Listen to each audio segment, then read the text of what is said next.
Hello hi आदाब नमस्कार सम्मानित साथियों। Welcome to YouTube channel TET Point. आज हम बातचीत करने जा रहे हैं रिमीडियल टीचिंग के संचालनार्थ विस्तृत दिशा निर्देश जारी। आज हम इसी पर चर्चा करेंगे। यदि आपको वीडियो पसंद आए तो लाइक करें, सब्सक्राइब करें, बेल आइकन को प्रेस करें ताकि नोटिफिकेशन आपको सर्वप्रथम प्राप्त हो सकें, और शेयर भी करें। शेयर करने से ज्ञान घटता नहीं, ज्ञान बढ़ता है।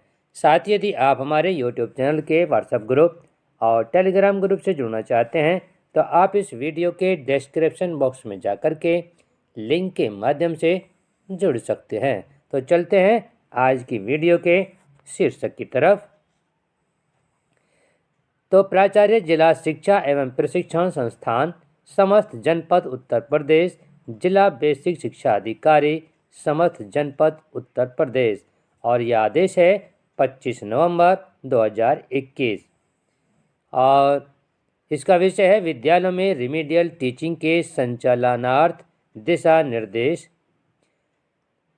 महोदय, आप अवगत हैं कि कोविड-19 महामारी के दौरान लंबे समय तक बच्चों के लिए विद्यालय बंद होने के कारण विद्यालयों में बच्चों की नियमित शिक्षण अधिगम प्रक्रिया बाधित हुई है, जिससे उनके शैक्षिक स्तर पर प्रतिकूल प्रभाव पड़ा है। संप्राप्ति 2 माह से अधिक समय से बच्चों के लिए विद्यालयों में कक्षा शिक्षण संचालित किया जा रहा है। कोविड-19 के महामारी के कारण बच्चों की दक्षताओं पर पड़ने वाले प्रतिकूल प्रभाव एवं लर्निंग गैप को दूर करने के लिए यह आवश्यक है कि बच्चों में कक्षानुरूप अपेक्षित अधिगम स्तर की प्राप्ति हेतु रिमीडियल टीचिंग पर विशेष फोकस किया जाए। तत्क्रम में कोविड प्रोटोकॉल का अनुपालन सुनिश्चित करते हुए बच्चों की नियमित उपस्थिति सुनिश्चित करना, बच्चों को रिमीडियल टीचिंग के माध्यम से सीखने की गति में तारतम्यता लाना तथा सभी बच्चों को कक्षानुसार अपेक्षित अधिगम स्तर प्राप्त कराना अनिवार्य है, ताकि बच्चों में हुए लर्निंग लॉस को कम किया जा सके। उक्त के दृष्टिगत विद्यालयों शिक्षकों को उपलब्ध कराई गई शैक्षिक सामग्री हस्तपुस्तिकाओं के सहयोग से एवं संचालन दिशा निर्देश के अनुसार मार्च 2022 तक रिमीडियल टीचिंग प्रभावी कक्षा शिक्षण का संचालन कर बच्चों में अपेक्षित अधिगम स्तर प्राप्त करने हेतु निर्देश निम्नवत हैं। तो देखते हैं क्या निर्देश हैं। विद्यालयों में कक्ष का वातावरण सुधारने एवं आकर्षक बनाने के लिए राज्य स्तर से पाठ्य पुस्तकों एवं कार्य पुस्तिकाओं के अतिरिक्त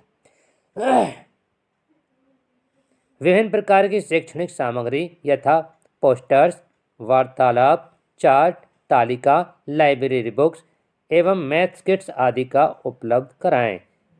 उक्त के साथ ही प्राथमिक विद्यालयों के शिक्षकों को 300 रुपये की दर से TLM विकसित किए जाने हेतु जनपद की धनराशि प्रेषित की गई है। अतः शिक्षण अधिगम प्रक्रिया में खेल खोज और गतिविधि आधारित शिक्षण को सम्मिलित करके कक्षा शिक्षण में समावेशी तथा आनंदमय वातावरण सृजित किया जाए। तो इस पे TLM संबंधित 300 रुपये पर हमने एक वीडियो बना रखी है। इसमें किस प्रकार से खर्च करना है और कौन से पोर्टल पर यह हमें चढ़ाना है और किस प्रकार से हमें ये इसका उपभोग प्रमाण पत्र तैयार करना है, इस सभी की हमने एक वीडियो बना रखी है। आप चाहें तो चैनल पर जाकर टेट पॉइंट के पर चेक कर सकते हैं।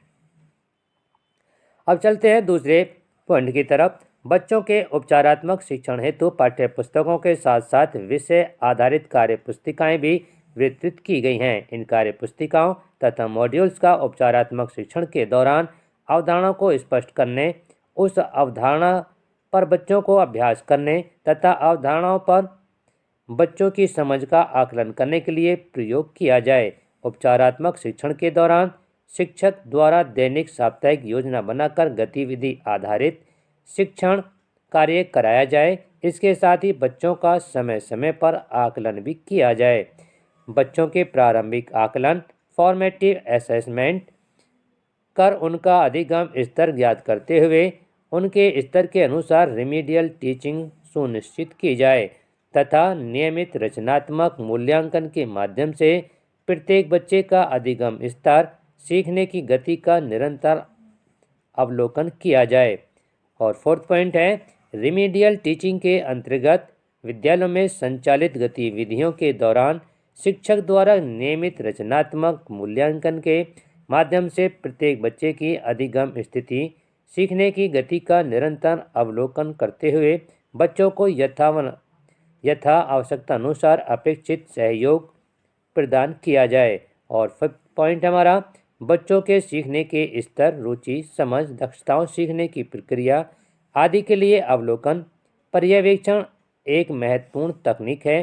अतः प्रत्येक बच्चे के सीखने के स्तर का अवलोकन एवं आकलन करके शिक्षक द्वारा शिक्षण योजना बनाई जाए। इसके लिए बहुआयामी रणनीति तथा समग्र व समावेशी प्रयास की आवश्यकता है, यथा गतिविधि आधारित शिक्षण, समूह कार्य, प्रोजेक्ट कार्य एवं ICT तकनीक का प्रयोग आदि। 6 पॉइंट हमारा, राज्य परियोजना कार्यालय द्वारा विकसित तीनों हस्तपुस्तिकाएं बुनियादी शिक्षा पर आधारित शैक्षणिक वीडियो, दीक्षा प्रेरणा पोर्टल YouTube पर उपलब्ध हैं। शिक्षकों द्वारा उक्त वीडियो के अवलोकन के उपरांत एवं आवश्यकता अनुसार कक्षा शिक्षण में शैक्षिक तकनीक का उपयोग सुनिश्चित किया जाए। और 7वां पॉइंट हमारा, प्रेरणा पोर्टल पर कक्षावार विषयवार अधिगम आधारित कार्यपत्रक अपलोड किए गए हैं। बच्चों में कक्षावार विषयवार अधिगम सुनिश्चित करने के लिए उक्त कार्यपत्रों का भी उपयोग किया जाए। शिक्षक द्वारा मॉड्यूल्स के सहयोग से एवं स्वयं के अनुभव से कार्यपत्रक विकसित किए जा सकते हैं। ऐसा नहीं है कि जो निश्चित किए हुए हैं उन्हीं को आप खुद भी तैयार कर सकते हैं। और 8वां पॉइंट है, राज्य स्तर से प्रेषित महत्वपूर्ण निर्देशों के प्रेषण रखरखाव का सुदृढ़ मैकेनिज्म विकसित किया जाए तथा शिक्षक संकुल BEO ST की बैठकों में महत्वपूर्ण निर्देशों एवं अकादमिक बिंदुओं पर चर्चा की जाए, जिससे कि शिक्षकों में हस्तपुस्तिका दिशा निर्देशों पर अच्छी समझ विकसित हो तथा जनपद ब्लॉक संकुल स्तर पर आयोजित समस्त बैठकों में आधारशिला क्रियान्वयन संदर्शिका समृद्ध एवं ध्यानाकर्षण हस्तपुस्तिकाओं के सहयोग से रिमीडियल टीचिंग पर विशेष रूप से चर्चा की जाए तथा प्रभावी क्रियान्वयन हेतु आगामी रणनीति तैयार की जाए। और 9वां पॉइंट हमारा, सपोर्टिव सुपरविजन के दौरान SRG ARP डाइट मेंटर द्वारा रिमीडियल टीचिंग पर शिक्षकों से चर्चा तथा प्रगति की समीक्षा करते हुए बेहतर रिमीडियल टीचिंग हेतु यथा आवश्यक सुझाव एवं कक्ष में मॉडल टीचिंग का प्रदर्शन भी किया जाए।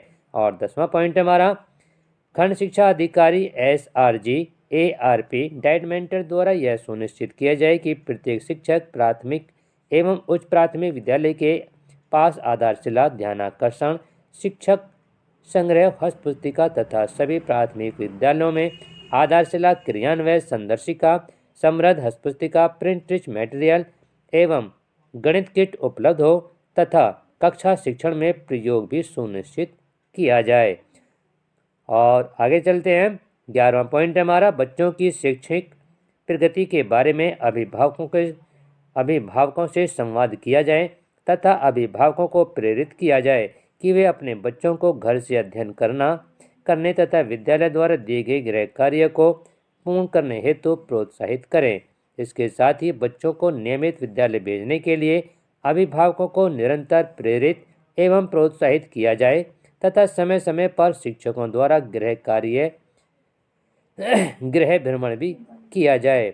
और 12वां हमारा, विद्यालयों में रिमीडियल टीचिंग का प्रभावी कक्षा संचालन सुनिश्चित करने के लिए प्राचार्य, जिला शिक्षा एवं प्रशिक्षण संस्थान, जिला बेसिक शिक्षा अधिकारी, खंड शिक्षा अधिकारी, जिला शिक्षा एवं प्रशिक्षण संस्थान, जिला बेसिक शिक्षा अधिकारी, खंड शिक्षा अधिकारी समन्वय प्रशिक्षण द्वारा SRG ARP एवं शिक्षक संकुल को अकादमिक अनुसमर्थन दिशा निर्देश प्रदान किए जाएं तथा सघन अनुश्रवण पर्यवेक्षण भी सुनिश्चित किए जाएं। अतः निर्देशित किया जाता है कि उपर्युक्त अनुसार रिमीडियल टीचिंग कक्षा शिक्षण सुनिश्चित कराया जाए।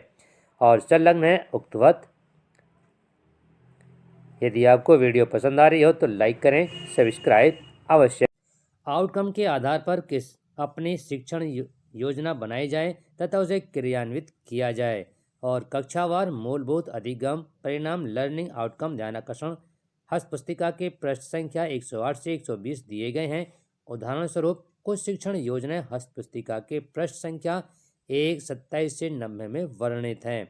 और इसमें दूसरा पॉइंट है, शिक्षण योजना को क्रियान्वित करते समय हस्तपुस्तिका में उल्लिखित 18 शैक्षणिक तकनीकियों पृष्ठ संख्या 108 से 120 का आवश्यकता अनुसार प्रयोग किया जाए ताकि बच्चों को सीखने के विविध अवसर प्राप्त हो सके।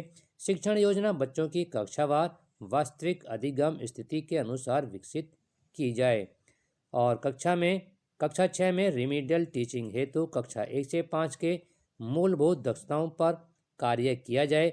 इस प्रकार कक्षा 7 में रिमीडियल टीचिंग हेतु कक्षा 1 से 6 के मूलभूत दक्षताओं तथा कक्षा 8 में रिमीडियल टीचिंग हेतु कक्षा 1 से 7